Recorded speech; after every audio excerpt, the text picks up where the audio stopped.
The alien market on Station 12 was loud, busy, and full of danger. Merchants shouted. Thieves moved between crowds. Guards stood with guns ready. But in one corner of the market, it was silent. A small figure sat alone on the ground, wrapped in a thin, dirty cloak. No one walked near her. No one made eye contact. Even the toughest alien thugs crossed to the other side of the walkway to avoid her. She looked like a child. Small hands, thin arms, strange markings on her skin. But no one touched her, not even the cruel. Humans who passed through the station were always warned. Don't speak to the girl. Don't look at her. She doesn't belong to anyone. And that's the problem. And yet one day the human did stop. His name was Reed, a cargo pilot. Rough jacket, burn marks on his boots, a sharp grin and sharper eyes. He saw her sitting there, knees pulled to her chest, eyes low. She looked lost, hungry, cold, and for some reason, he didn't walk away. He stepped closer. The air around her felt strange, heavy, wrong. But he kept walking. A lizard-headed merchant hissed at him from the side. Don't. She's not what she seems. Reed glanced over. She looks like a starving kid. She's worse, the merchant whispered. She brings death. Reed raised an eyebrow. Then why is she still alive? The merchant didn't answer. Just turned and left. Reed kept moving. When he reached her, he crouched down slowly. The little girl didn't look up. Hey, Reed said, voice low. Still nothing. He placed a wrapped food cube on the ground beside her. Eat something, he said. You look like you haven't in days. Finally, she lifted her face. Her eyes glowed. Soft blue, full of sadness. But not fear. She looked at him for a long time. Then said, You shouldn't have done that. Reed tilted his head. What, offered food? She nodded. Now you're marked. By who? She looked past him, then whispered, By what owns me? Reed stood up slowly, but he didn't back away. What's your name? He asked. She shook her head. I don't use names anymore. He smiled a little. Well, I'm Reed, and you can use mine if you want. Around them, people watched from the shadows, waiting, nervous, expecting something bad to happen, but nothing did. The girl didn't scream. Reed didn't fall dead. The world didn't end. Not yet. He sat down beside her. She flinched just a little. He said, You don't have to be alone, she whispered. I don't get to choose. He said, What if I do? She looked at him again. This time her lips trembled. Her voice was barely a breath. Then run. Reed didn't move. He reached into his jacket and pulled out a small, gray blanket, set it over her shoulders. You can't scare me, kid, he said. I've flown through pirate zones, landed on dead moons, and had coffee with bounty hunters. You look tired. She blinked, and for the first time, a tear rolled down her cheek. Reed stood and turned to walk away. I'm leaving this station in 2 hours, he said. If you want to come, I'll leave the hatch open. She didn't answer, but she watched him go. Behind her, 2 large aliens whispered. He touched her. Foolish human. He'll be dead before sunrise. But inside her cloak, the girl held the food cube tightly. Not to eat, but to remember. No one had dared to come close. No one had offered kindness. No one. Until now. And something inside her, something long buried, whispered a single word. Hope. The old human freighter sat quiet in Dock 17. Inside, the engine hummed low, lights flickered along the walls, crates of supplies were strapped down. The crew? Just Reed, a tired pilot who never liked trouble. He had 2 hours left before launch, but when he stepped into his ship, he wasn't alone. She sat near the cargo wall, small, still wrapped in the cloak. Same glowing eyes, same silence. Reed paused in the doorway. "You're fast," he said calmly. The girl didn't speak. Didn't even hear you sneak in. Still no reply. He walked slowly toward her. "You could have taken anything," he said. "Food, credits, my favorite boots." Her voice came soft. "I didn't come to steal." He nodded. "Then why?" She looked up at him and whispered, "You offered." Reed sat down on a nearby crate. "Yeah," he said. "I did."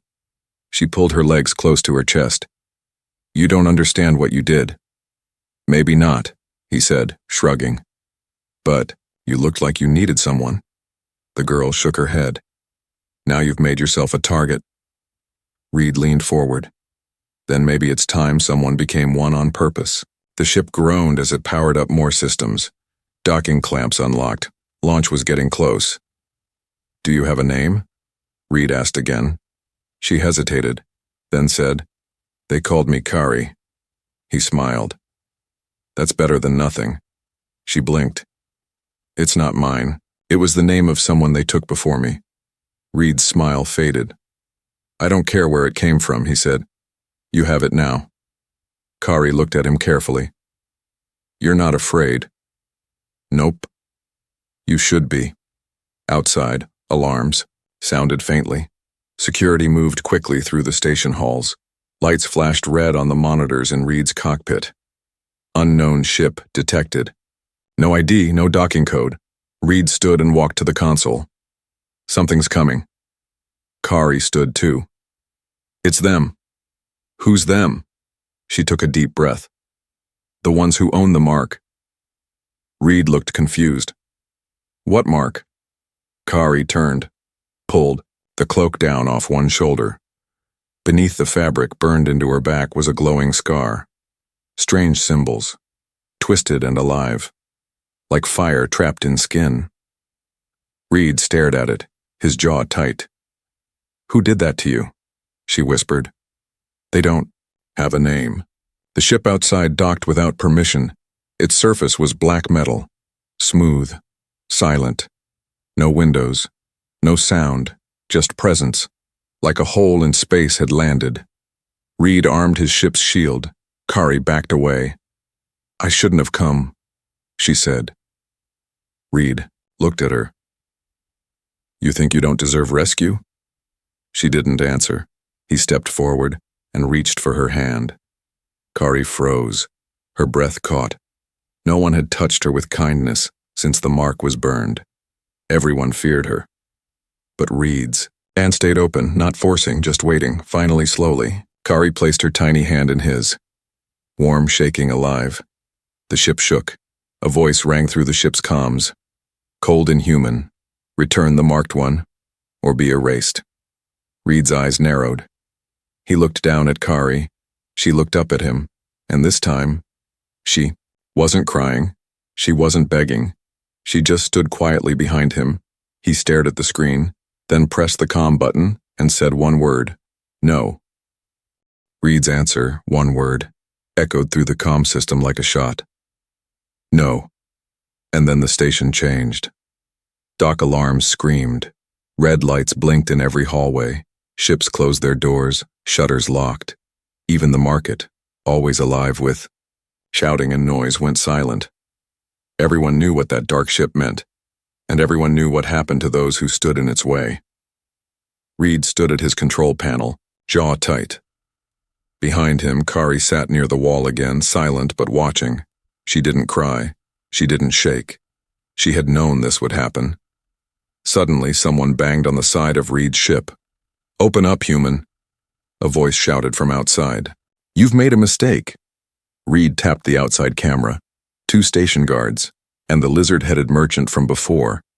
Reed opened the audio line. "What do you want?" the merchant hissed. "You don't understand what you've done." "She's just a child." "She's not. She's cursed, marked by the unseen." Reed frowned. "Is that supposed to scare me?" One of the guards growled. "She'll bring death to all of us." Inside the ship, Kari stood. Her voice came soft. They're not wrong. Reed turned to her. Then why hasn't it happened? Kari looked down. Because I ran. Outside more people gathered. They weren't holding weapons yet. But their eyes said enough. Fear had spread. And fear makes people cruel.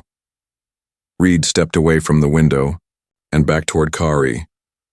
You said something owns you, he said. She nodded. They don't care about me, just the mark. He sat on a crate, arms crossed. What is it? She hesitated.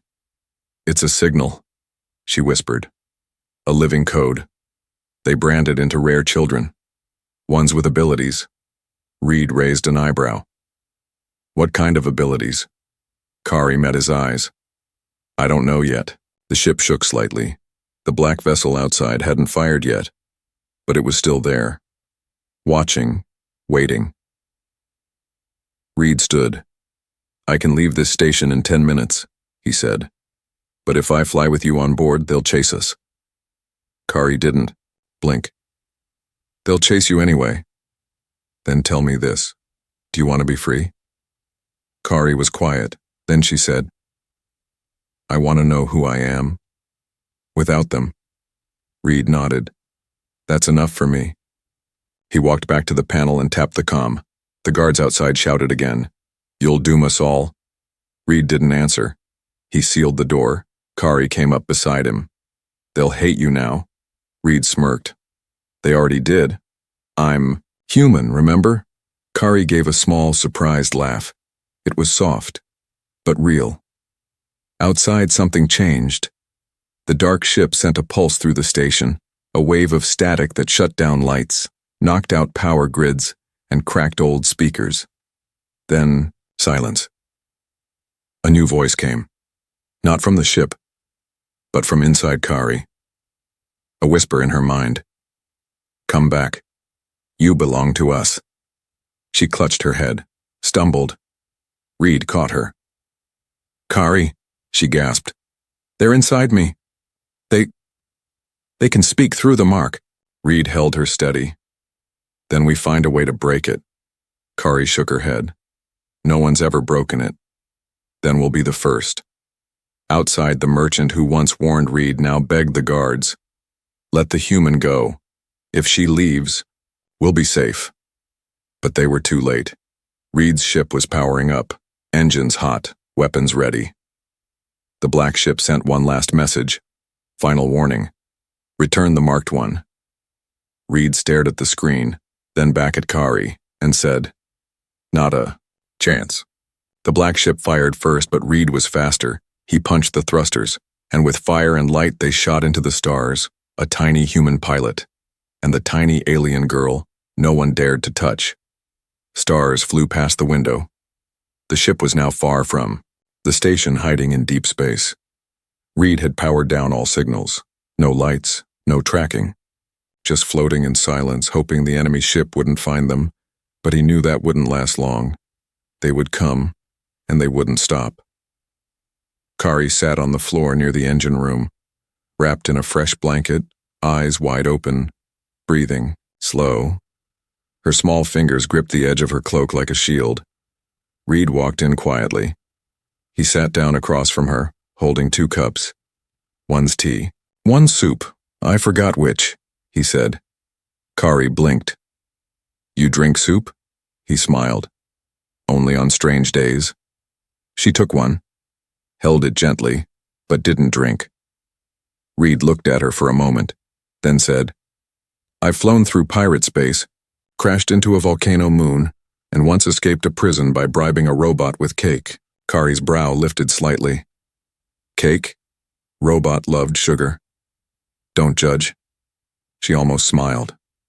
Almost. Then Reed's voice lowered. But I've never seen fear like the fear they had of you. Kari looked away. Her hands tightened. They're right to be afraid. Why? Reed asked gently. Because I don't know what I am. Silence passed. Then slowly, Kari set the cup down. She pulled the cloak away from her back, letting the mark show again. It glowed faint blue. alive, moving, slightly, like something beneath the skin. Reed leaned closer. He had seen brands, he had seen torture marks, but nothing like this. Kari spoke, voice hollow. They called it the seed of silence. It was placed in me when I was 4. I don't remember how. Just the pain. Who placed it? I don't know their names, no one does. They wear no faces. Their ship doesn't blink. They are called the Unseen. Reed's jaw tightened. Why you? Kari looked down. Because I heard voices. The others couldn't. I saw things in dreams before they happened. I touched a dying flower once and it bloomed again. Reed stared. That doesn't sound dangerous. It scared them. She turned to him now, her eyes, not glowing with power, but with tears. I didn't ask for it. I didn't want this. But when they marked me, I stopped being a child. I became something they watched, something they owned. Reed was quiet. Then he reached into his coat, pulled out a small, cracked mirror. He handed it to her. She looked into it, saw her reflection, tired, marked, different. Reed said, You're not a thing. You're a kid with power they couldn't understand. That makes you rare, not cursed. Kari looked up. What if it's true? What if I hurt people? Reed shrugged. Then you learn not to. She blinked. No one's ever said that to me. What? That I can learn. Everyone thinks I'll explode one day. Reed stood. Then we prove them wrong. He walked toward the bridge. Kari followed slowly. She asked, Why are you helping me? Reed looked back. Because someone should have helped you years ago. Since no one did, now I will. Suddenly, the ship's radar beeped. Kari jumped. Reed checked the screen. No signals, just a shadow. Big, slow, moving behind a gas moon. He didn't say it aloud, but both of them knew. It was them. The Unseen had found them again.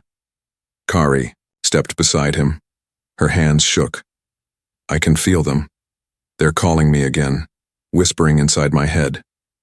Reed placed a hand on her shoulder, then blocked them out. I don't know how. Yes, you do, he said. You stopped. Listening once, do it again. Kari closed her eyes. The ship fell quiet. Reed turned off the comms.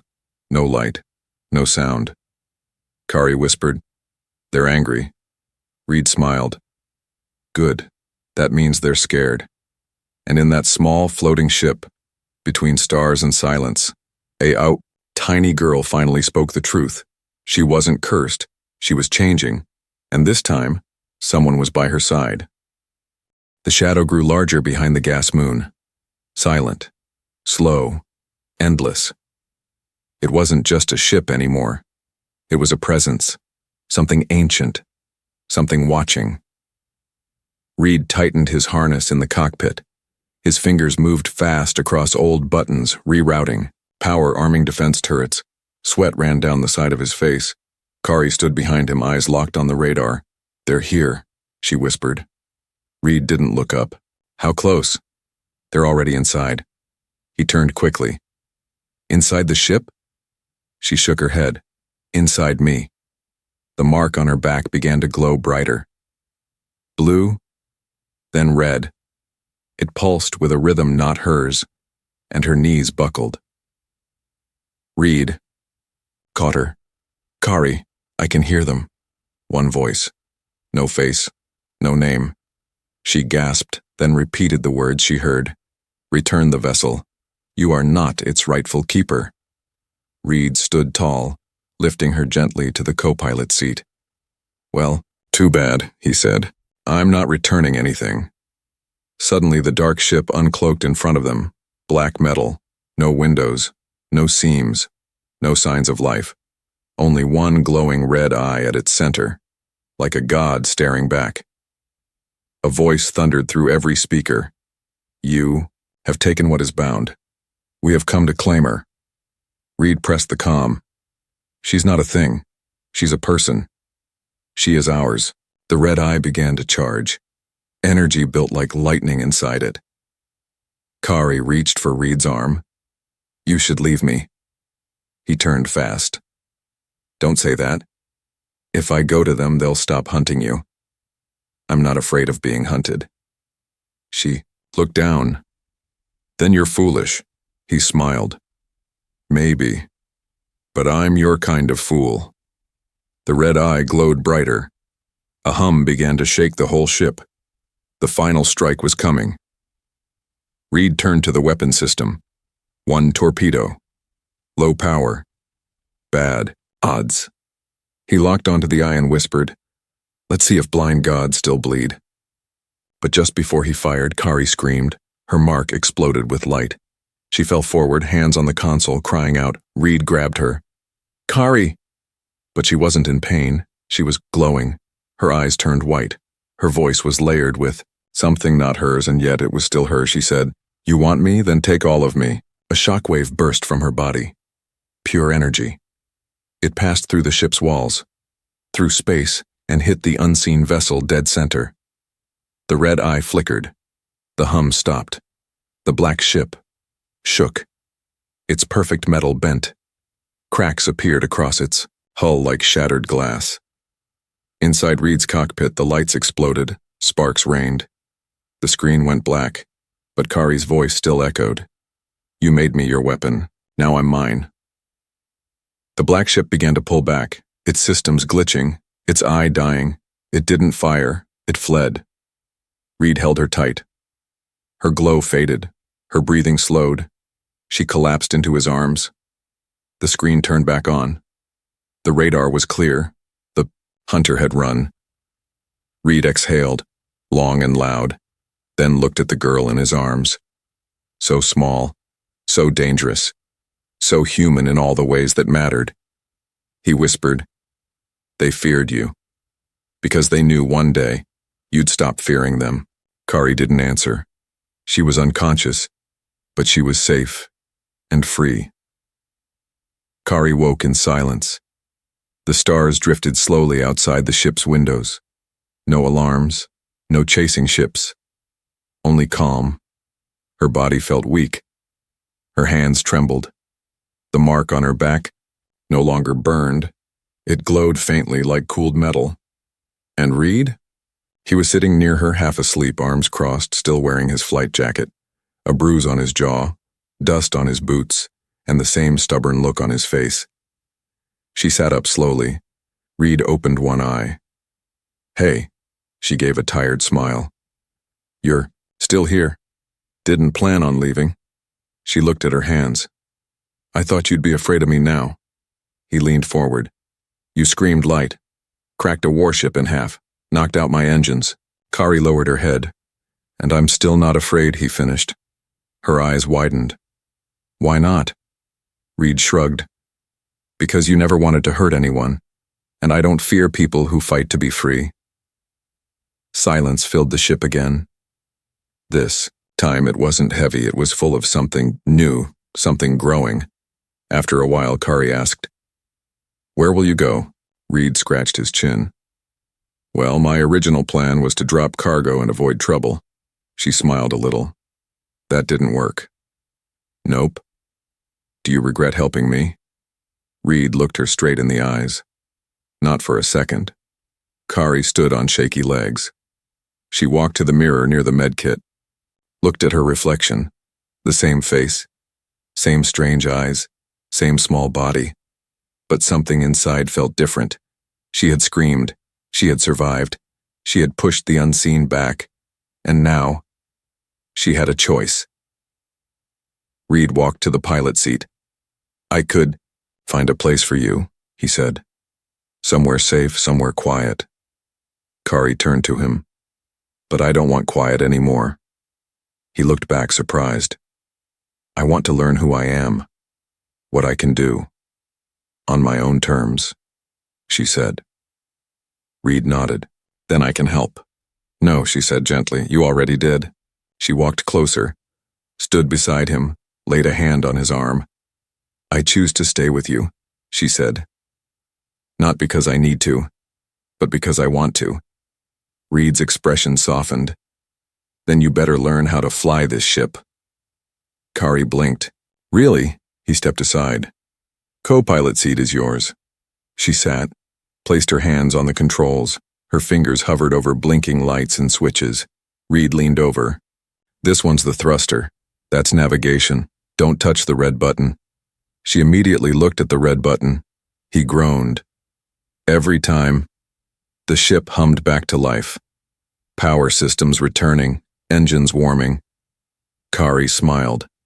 I never thought I'd sit in a pilot's chair. Reed smirked. Stick with me, kid, I break all the rules. Outside, the stars opened wide, a map with no lines, no marks, no cages. Kari whispered. They told me I was owned. And now? I belong to no one, she said. Not even you. Reed nodded. Exactly how it should be. Then her voice dropped lower. But I still choose you. He looked over at her, and for the first time since meeting her, he didn't see a weapon. He didn't see a curse. He saw a partner, a survivor. Child learning to become more than what they made her. She chose the human, and that choice would echo across the stars. The warning came as a whisper through deep space. They're coming again. Kari felt it before the ship's systems detected anything. Her mark warmed, not burning this time, but waking. Reed checked the radar. Same ship? She nodded. But not just one, 3. Outside, the stars shifted. 3 black vessels appeared like shadows tearing through light. No weapons drawn, no demands yet, just presence, watching, waiting. Reed strapped in at the pilot seat. Think they're here to talk? Kari didn't smile. No, they're here to finish what they started. The unseen had been shamed. Their hunter failed. Their ship was pushed back. Now, they came not to reclaim her, but to erase her. Reed glanced at Kari. So what now? Kari stood at the center of the cockpit, small, still, but steady. I won't hide again, she said. Reed turned. You sure? She looked at him and said softly, Let them come. The first ship charged its weapons. Reed's ship shook, sparks, jumped from the control panel. But Kari walked forward. She placed her hand on the wall of the ship, closed her eyes. The mark on her back pulsed once, bright and fast, then spread. The ship responded. Lights changed color. Energy flowed differently. Reed blinked. What are you doing? I'm not breaking things, she said. I'm waking them. Waking what? She opened her eyes. Everything they placed inside me wasn't meant for fear. It was meant for control. But now I speak to it. Outside, the enemy ships locked weapons. A voice rang across the stars. Last warning. Cease this resistance. Kari stepped to the front screen. Her voice was calm. We are not afraid. The black ships fired. Blinding beams of light streaked through space. But something incredible happened. Reed's ship, small, old, underpowered, didn't move. The beams bent around it, like water around a stone. Kari stood in silence, hands open, eyes glowing white. She whispered, You made me a weapon. But I'm not yours. She raised her hand, and the stars shook. A pulse exploded from her chest. Not fire, not lasers, but something older, a wave of truth, of freedom. It struck all 3 unseen ships at once. Inside them, systems died. Pilots screamed. Their controls melted. In their hands, their minds flooded with images. Her pain, her cages, her voice. The truth they buried came alive. One ship turned and ran, another broke in half. The third tried to charge one last time, but Kari reached toward it, and with one slow breath, it turned to ash. Reed's ship floated still, unharmed, silent, and victorious. Kari fell to her knees, breathing hard. Reed ran to her. Hey, are you? I'm fine, she said, smiling. Just tired of being chased. He helped her up. Do you think they're gone now? He asked. She looked out the window. No, she said, but they'll never forget what I did. Reed laughed. Good. Let them remember. He walked back to the controls. Where to now, co-pilot? Kari sat beside him. Somewhere loud, somewhere alive. Reed grinned. You're not the quiet girl I found in that alley anymore, she nodded. No one will ever make me small again. They fired the engines. The stars opened ahead. Kari looked at her hands, the same ones once used to hold fear, now full of power, full of choice, and somewhere, across the galaxy, a story began to spread, of a tiny alien girl, of a reckless human, and how together they made the stars tremble.